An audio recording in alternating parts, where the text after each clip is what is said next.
Welcome to Soccer World, the show that encompasses all your soccer news within the Uxbridge, Scugog and Brock areas. My name is Doug Beer and I will be your host for this show, and to my left is Mr. Steve Race. He will be my co-host. Hi there, Steve. Hello, Doug. Thanks for having me. We are bringing this show to you through the courtesy of Rogers Community Television and the Uxbridge, Scugog and Brock soccer clubs, coupled with the NDUFC, which stands for the North Durham United Football Club, which is the amalgamation of the clubs to provide a rep youth soccer program and adult programs to our communities. All the clubs are non-profit, made up of dedicated volunteers, and we represent within our community over 2,000 children and 4,000 adults in the Durham region. Not only are we going to talk about our local content, our local clubs, but we're also going to talk to you about the World Cup. For those of you who don't know about the World Cup is run for almost 4 years. It's approximately 3.5 years long. And approximately over 200 countries participate in this, and they narrow it down over 3 years' time to get to the final 32 clubs. Once they get to the final 32, they do a draw. And they put into 8 groups. So there'll be 8 groups in this, and fortunately for us, we are going to have 8 shows. And in each show, we are going to have a grouping, and we're going to talk about that grouping. So later today, we're going to talk about Group A. And one of the things that we want to do on the show is show you a lot of local content. What's happening within our community in regards to soccer. And you know, Steve here, I'm so happy that you're the co-host here, Steve, because Steve, we did an interview with you a week ago. Yeah, you did. And I would like to show you that interview. I'm Steve Race. I'm the coach, the head coach of the U9 boys NDUFC team. My present job is to help develop kids at the ages of U9, which is born 2005, develop the basic skills they need to function at a higher, more competitive level. So instead of working at a house league program, we take their skills to the next level and work on teamwork. We work on more structure, but we really still focus on those fundamentals, which is ball dribbling, passing, and movement. Part of my job is to teach the U9's LTPD, which is long-term player development. So we teach respect in soccer, that winning's not everything. The program is about teaching skill rather than win at all costs. So we're building that basic foundation so when they get older, they're able to compete at a higher level and for longer periods of time, whether they play house league or competitive, whether they play men's league or MSL. Their basics are all going to be the same at that lower level. And just having fun, enjoying the game, and just finding that love for the game. My boys are taught to put together goals for themselves. So I've had all my kids write out goals. We have 3 goals to work on at the start of the year. We'll go over it at halfway through the season and see if they've met some of those goals and make some adjustments. So we're setting not just an example on the field, but when they go home and they're listening to their parents at home, or how they act outside of the field, off the field, and that's part of my job as LTPD coach.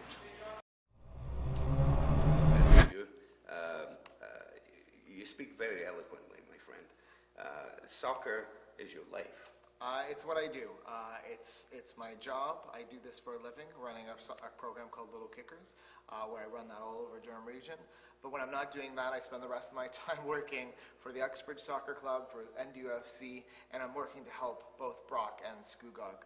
I love it. And when I go home at the end of the day, I'm watching a soccer game that I didn't get to watch earlier in the day. So, you know, both me and Steve sit on a board in the NDUFC, and we just love the game of soccer, and we know that all the kids that play it and all the parents that participate in it, they run their kids to the soccer games, they run them to practices.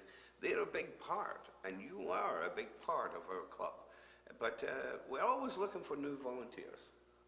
Volunteers are what run. If we don't have those, we just don't have teams. Enough.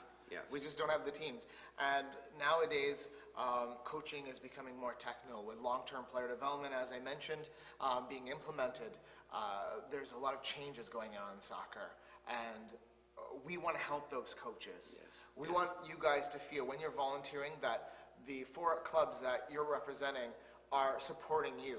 So that you're giving us your time. We want to help you make your classes, your sessions run better. And that's very important because, you know, our ultimate goal on our level all the way up through the soccer youth programs is so that Canada can be one of them 32 countries. One day, but it's not just about that. I hear a lot about that. Oh, they've changed long-term player development so that we can make the World Cup. Well, that's not going to happen. We're a hockey country. But what it's really about, yeah, we'd love to be in that World Cup. Oh, man. And we have the athletes to do it. But what it comes down to is we want you to enjoy the summer. We want you to enjoy soccer. Right from the ages of 3 and 4 all the way up to your 65. Yes. That's what's really important. We want you to enjoy the game and love the game and be active and fit. And there's only going to be a small percentage, even when we do make the World Cup, there's only going to be a small percentage, maybe 1% that get to play at a professional level, if that. And, you know, and the enjoyment of the game all summer long and through the winter programs, because we have a lot of winter programs in the NDUFC.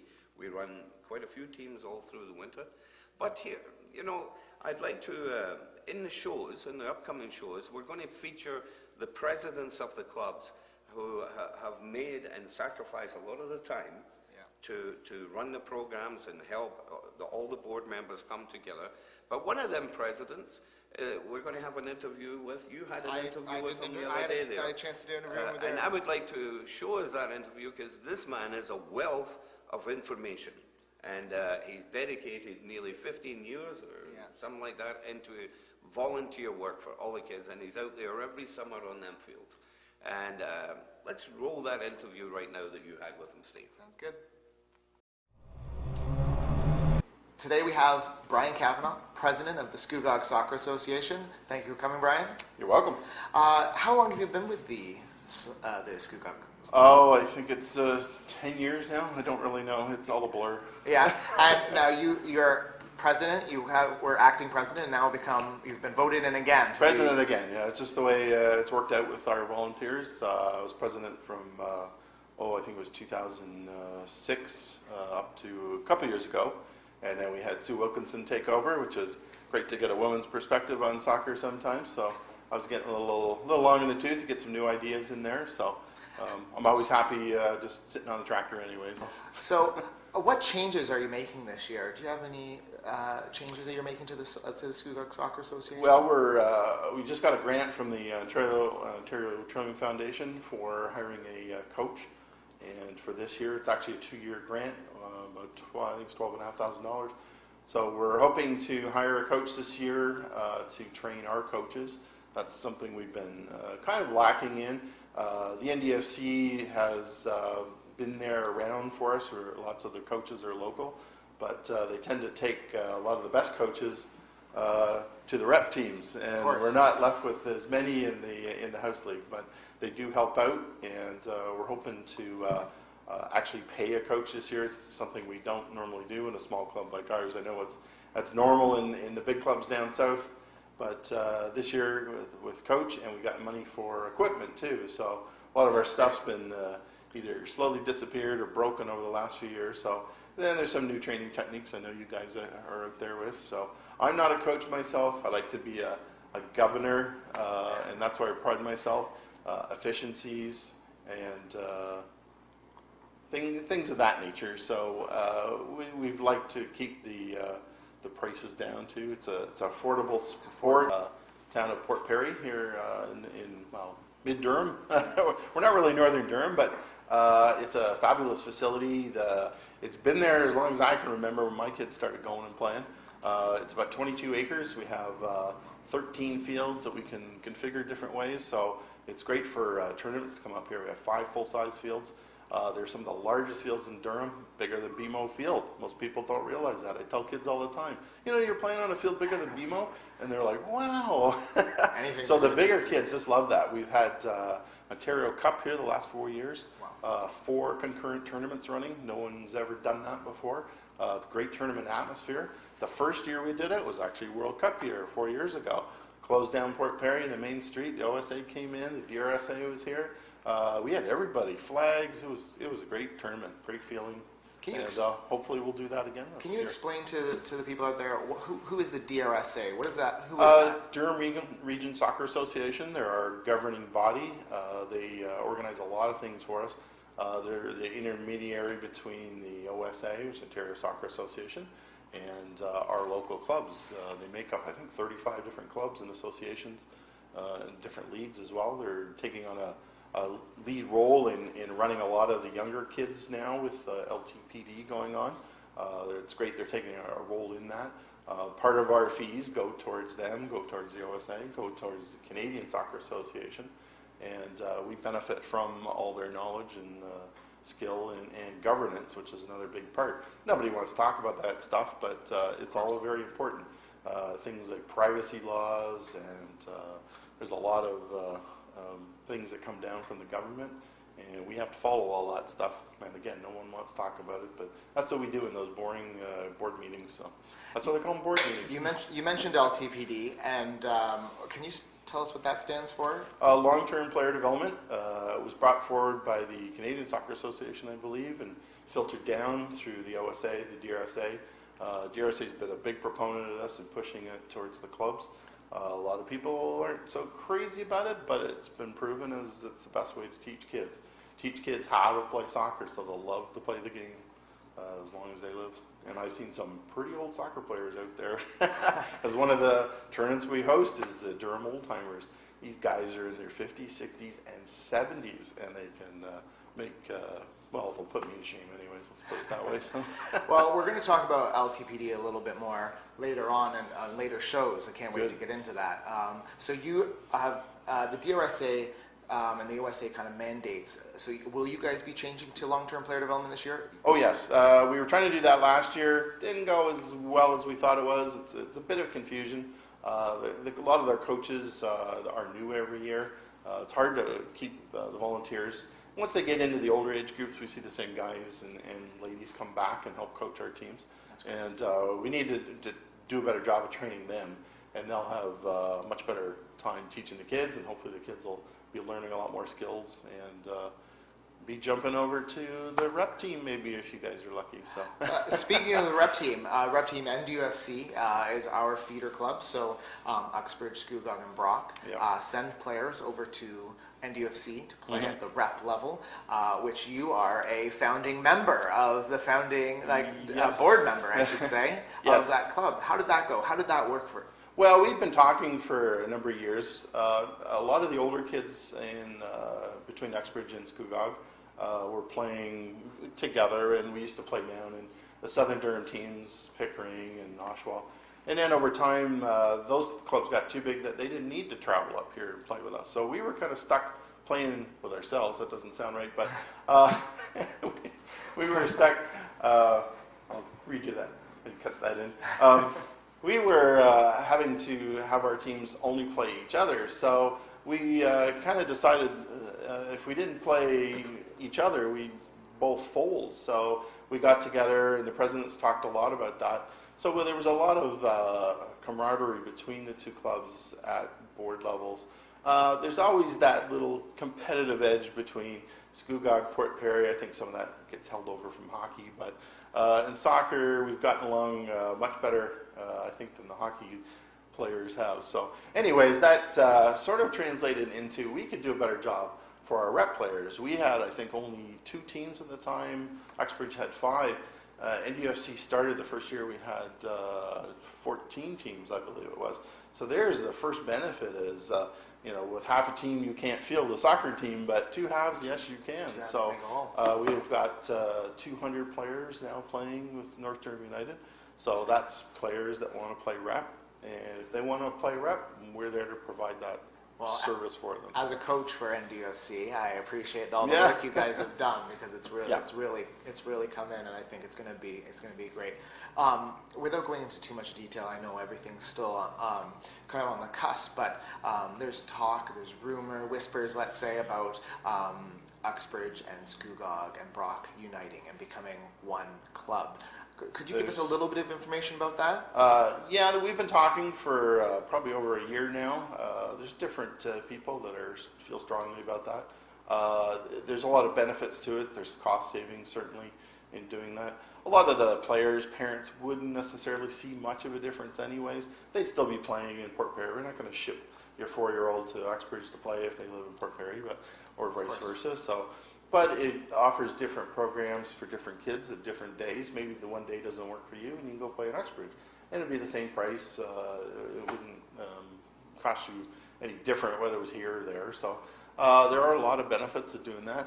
One big club would be a stronger voice down at the DRSA as well. Sometimes we're the poor second cousin. We're not always remembered up here, but we do a lot of tournaments up here, and the DRSA is always up here. They love us. They love the fact that NUFC started a new club. That's just great. More kids playing soccer, and hopefully that draws more kids into the house league program, and the skills keep improving. So, as somebody who sits on 2 boards, it would probably be much easier for you if you sat on 1 board.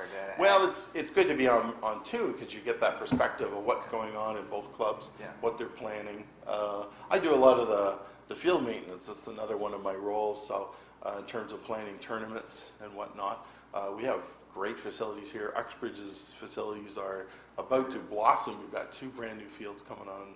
So there's 4, 5, 6, 7, almost 8 fields. We could hold huge tournaments up here, and in fact we do. The Uxbridge High School holds a huge tournament in the fall and in the spring for boys and then the girls, and it's grown to one of the largest in the province, I believe. So they spilled over. They need our fields as well. So not to mention great. The U8, U9, U10 festivals that have just started last year, and the Uxbridge Soccer Club. So. It is growing very rapidly, and we look forward to some more growth. Listen, Brian, it's been great. I really appreciate you having you here. You've been, you pretty much seem to do everything, really.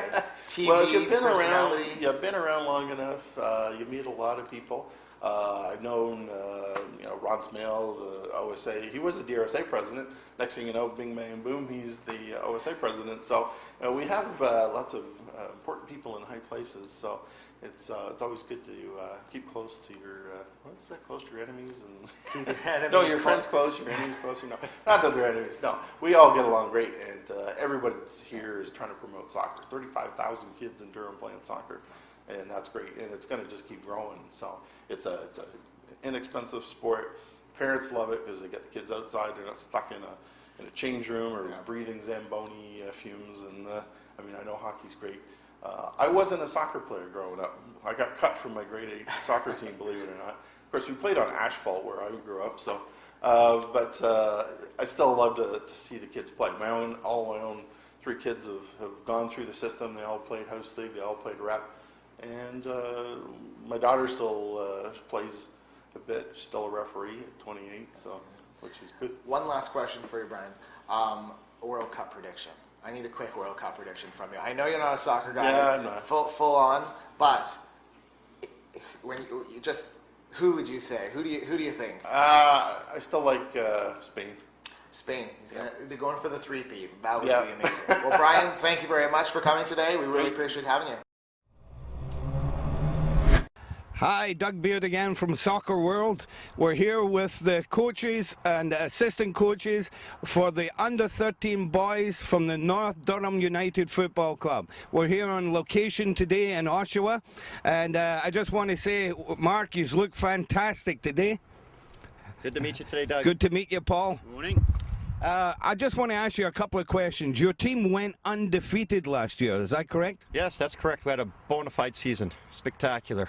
Thank you. What league was that in you were playing, Mark? That was in CSL Division 4, and we were in the B division, so we're moved up to the A division this year. That's a tough league, eh? Like, that's really good. And did you play for the Cup as well? Yeah, we were in the Cup, made it to the semifinals and lost in a shootout, unfortunately.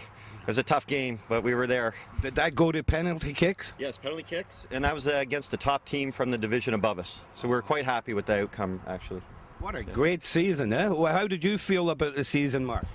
It was great to see the kids develop, enjoy themselves, and the game is always sweeter when you win a few. Yeah. That's for sure. That's for sure. So, what do you think about penalty kicks in the game of soccer? Well, it makes it very exciting. We can't complain. It's part of the game. We practice them. Our goalie's spectacular. So we had we were happy to go to the penalty shots, and we thought we'd be on the team up. Yeah. Unfortunately, we hit a crossbar here and there, and you know, it's what it is. So, well, we got the World Cup of Soccer coming up in June. You excited about that, Mark? Well, it'd be great to see all the teams playing some fantastic soccer. Not too many hopes for my old team from home. They're not going to progress too far, I don't think. And that home is England. Who are you going to support during the World Cup, Mark? Well, I got relatives in England too, so I'm in the same boat as you. Okay. Okay. This is a fantastic day. You're going to have a game. We wish you the best of luck in this game. We hope you win the whole tournament for North Durham. All right. Well, thank you very much. Last year we were in the tournament. We went undefeated. Unfortunately, we tied 2, so we weren't able to move on. So we're hoping for a crackerjack of a game today. Oh, let me ask you one more question. Did you add any more new boys this season? Yes, actually, with our record last year, we were able to bring players back from who had been playing down south. They came back up to Scugog, and North Durham United, actually, from Uxbridge. And we had some players from North come to the team. So we're quite happy. So we got Lindsay, Brock, Uxbridge, and Port Perry all on the team. So it's fantastic. Yes. Fantastic. Mark, where are you from? What district are you from? So I live in Port Perry, so you know, that's really handy. We've got a great set of fields up there, and but it's nice that the team represents the whole area, as we just said. 100%. And you know, a lot of these boys are from Brock, Uxbridge, Scugog, and all the surrounding areas. And you know, the NDFC is the rep program for the House League programs. And we have a great comrademanship up there that we really love the game of soccer, and we're trying to promote it. Guys, thank you very much and good luck. Yes. Thanks. Thank you. Cheers. Bye. Thanks, Doug. Have a great day. Bye. Thanks. So, as we mentioned, we're broken into 8 groups. In those 8 groups, there'll be 4 teams that were drawn. In Group A, the first draw is always the host country, and as we mentioned before, is Brazil. Yes. This is so amazing exciting. Amazing. The energy levels are going to be through the roofs. As the hosts, these guys are going to come strong. They are going to just want to win for their country. That's what they do. And frankly, every year they seem to produce. Every 4 years they seem to produce a good team. They're the only team that has never missed a World Cup. Since 1930. Wow. They've never missed a World Cup. Wow. And you know, every time they come to play, they come to win every time. Every time. They expect to win. Yeah. Who's one of the players that you like right now? This is a no-brainer. It's a player called Neymar. He actually plays for Barcelona. Neymar. He is the next Brazilian star. Brazil has produced such players as Cafu, Ronaldo, not Cristiano Ronaldo, a different Ronaldo. Ronaldinho. He was a great player. Yeah. And the most famous is Pelé. Considered to be the greatest player of all time. Yeah. This guy is next in line, Neymar, and he is the lead of a very fast, very exciting, very strong Brazilian team. I think we've seen an excerpt from him up on the screen there. Brazil is going to be tough in their home country, especially when you have 80 to 90,000 fans supporting. Screaming fans. They will no question be the favorite in their hearts in Brazil and in the minds of a lot of soccer people who believe that these guys are going to win it. I have a question mark for these guys. I'm not sure about their defense. Yeah. I'm a little worried that they don't have a little bit susceptible. A little bit susceptible. But when you carry the ball and have the ball in your possession that much, as much as they will and do, the defense you don't worry about as much. Right. Saying that, during their a couple of friendlies they have, because they don't have to qualify as the hosts, they're automatically in. Yeah. They played a game against Switzerland and lost, and Chile and lost. So 2 teams that aren't expected to lose. Rated higher, lower than Brazil. Yeah. But as you said again, Steve, these were friendlies. These are friendlies, and it's just the warm-ups. And going back to that, is they also played Spain and beat Spain. And they're the current. Spain is the current world Champ. and European, champ. two-time European champ. Yeah. Tough Spain teams. is it's going to be interesting. Okay, enough about Brazil. Okay. Let's go on to the next one. Yes. One of my favorites, only because I've been to Mexico many times and I love the Mexican people. Yeah. Mexico. Mexico is always always a strong team in the CONCACAF area. CONCACAF is North America and kind of central, kind of in the islands. Latin America. So, Canada, of course, United States, Mexico. Mexico has always brought a strong team. Now, in the past couple years, they've struggled a little bit. They struggled during They struggled to get here, and they've changed their qualifying coaches round. a few times. Didn't Four they? times. So it hasn't been an easy road to the World Cup, but they've made it in. They find a way to win every year. Pretty much every time they qualify, they always make it out of their round. And because they're not in the strongest grouping this year, I feel like they're going to get by again. Barely. Barely. So that leads us to the next team. That might give them a hard time. This team, I believe, is going to give them is Croatia. Croatia has moments of brilliance. They're a little bit inconsistent. They did struggle to get into the World Cup, but they did make it there, and they seem to make it there almost, especially the past few years, all the time. They're going to be a team to beat. Luka Modric, I love him. He plays for Real Madrid. Good player. Excellent player, great control, very fast, very elusive player. They will give Mexico a run for their money. Yeah. No doubt will they be tough, and they'll be up there. I would not be surprised if they get an over. They managed to. The next one. The next We're one. both close to our hearts. I love these guys. I love them too. I think they're great. The way I they believe play. I believe it was 1992. Roger. I gotta work on that. The name of the guy. There was the Cameroonian team we're speaking of Cameroonian, here. yeah. The Cameroonian team was this team kind of that came out of a little bit out of nowhere, and they are Shocked the soccer world. Shocked the soccer world. They made it farther than anybody thought they would, and they were fun and exciting to watch, and a very positive team. Yeah. Coming out of Africa, they weren't known as the African nations weren't known as strong soccer teams. But more and more, Ghana, Nigeria, like these, they are coming. They are coming and stronger, becoming stronger and stronger and stronger. And because they got good programs. Great programs have really started to be implemented, and they love the sport. Yes, they absolutely do. Yeah. This is going to be a young group. They're going to be exciting to watch. They're going to be fast. They have an attacking style of soccer. So look for these guys to cause havoc.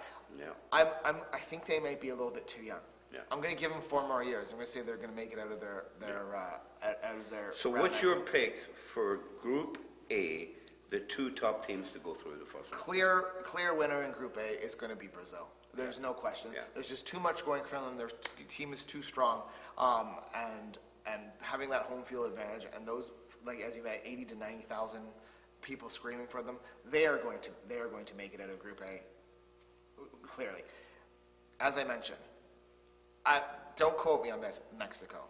All right, I'm not going to give my 100% confidence on that, but I'm leaning towards Mexico because they seem to find a way to win every time. They make it out of their group, Yeah. but they never seem to make it past the round of 16. They seem to stop there. So I'm going to say they get out, and then they're done. Then they're done. So there you have it, folks. A wee bit of stats about the Group A and the World Cup, some local content. We're happy to be with you here today, and we're looking forward to the next show when we bring you some more World Cup information. Yep. And we bring you more news and more prizes, all about the local soccer world. We'll see you on the pitch. See you on the pitch.